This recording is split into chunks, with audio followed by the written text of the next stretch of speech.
कभी किसी ने सोचा भी नहीं था कि हंसी खुशी से बसे एक नगर में कभी सिर्फ वीरानी, डर और परछाइयां रह जाएंगी। कहते हैं जब सूरज ढलता है तो यहाँ परछाइयां उठ खड़ी होती हैं, स्वागत करने उन कदमों का जो अंदर जाने की हिम्मत करते हैं। क्या आप वो चीखें सुन पाएंगे जो सदियों से खंडहर में कैद हैं? अगर हिम्मत है तो चलिए मेरे साथ भानगढ़ के अंदर।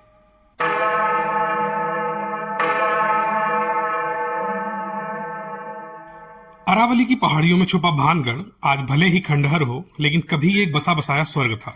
16वीं सदी के अंत में राजा भगवंत दास ने इसे बनवाया था, आमेर के राजपूत घराने की शान बढ़ाने के लिए।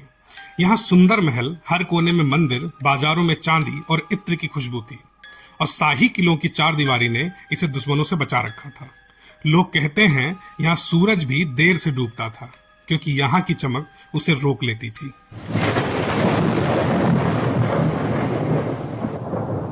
लेकिन कहते हैं कोई नगर तभी उजड़ता है जब किस्मत रूठ जाए या जब कोई श्राप उसे खा जाए। भानगढ़ को भी निकल लिया रानी रत्नावली के इत्र ने। कहते हैं रानी रत्नावली अपनी खूबसूरती के लिए दूर दूर तक मशहूर थी। सिंधिया नाम का तांत्रिक जो रत्नावली से एक तरफा प्रेम करता था, एक पहुंचा हुआ तांत्रिक था। कहते हैं उसने रानी के इत्र में वशीकरण मंत्र फूंक दिया था, लेकिन रानी इस चीज को जान गई थी और उन्होंने उसे पत्थर से कुचलवा के मार दिया। लेकिन मरते वक्त तांत्रिक ने भानगढ़ को श्राप दिया, और बस एक श्राप ने स्वर्ग को नर्क में बदल दिया। कहते हैं उस तांत्रिक का श्राप धीरे धीरे असर दिखाने लगा। पहले अकाल पड़ा, फसलें सूख गईं। फिर पड़ोसी राजाओं ने हमला किया। भानगढ़ के राजा युद्ध में मारे गए, महल उजड़े, मंदिर वीरान हुए और लोग भानगढ़ छोड़कर भागने लगे। जो रह गए उनकी चीखें इन दीवारों में अब भी कैद है। कहते हैं रात को सुनाई देती हैं।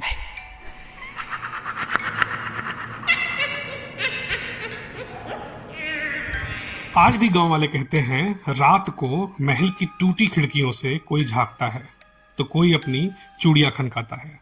कुछ लोग दावा करते हैं कि किले के अंदर अब भी रत्नावली की आत्मा घूमती है। कई बार लोगों ने वहां से लौट कर कहा जैसे किसी ने कंधे पर हाथ रखा हो, किसी ने कानों में धीरे से कुछ कहा हो, लेकिन पीछे मुड़ने पर कोई नहीं था। विज्ञान कहता है ये सब कहानियां हैं, डर हमारा वहम है। वैज्ञानिक कहते हैं पुराने खंडहरों में हवा ऐसी आवाजें करती है।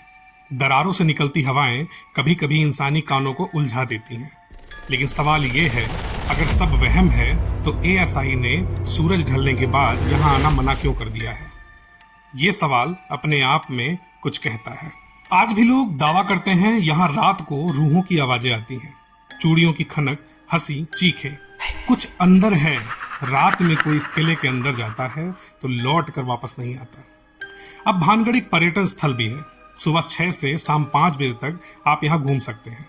400 साल पुराने मंदिर, हवेली, सब कुछ खंडहर में तब्दील हो गया है, लेकिन हर ईंट कुछ कहती है। और पहाड़ों के पीछे छुपा सूरज जैसे फिर याद दिलाता है कि रात को लौट जाना, वरना भानगढ़ खुद में समा लेगा। भानगढ़ एक खंडहर जो अब भी सांस लेता है।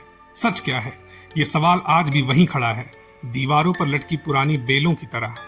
अगर कभी जाना चाहो तो दिन में जाना और सूरज डूबने से पहले लौट आना, क्योंकि यहाँ रातें अब भी जागती हैं। अगर भानगढ़ की कहानी आपको पसंद आई तो इसे अपने दोस्तों तक पहुंचाइए, सब्सक्राइब करिए और बताइए कि क्या आप इस किले में जाना चाहेंगे। मिलते हैं जल्द फिर एक नए विषय के साथ। नमस्कार।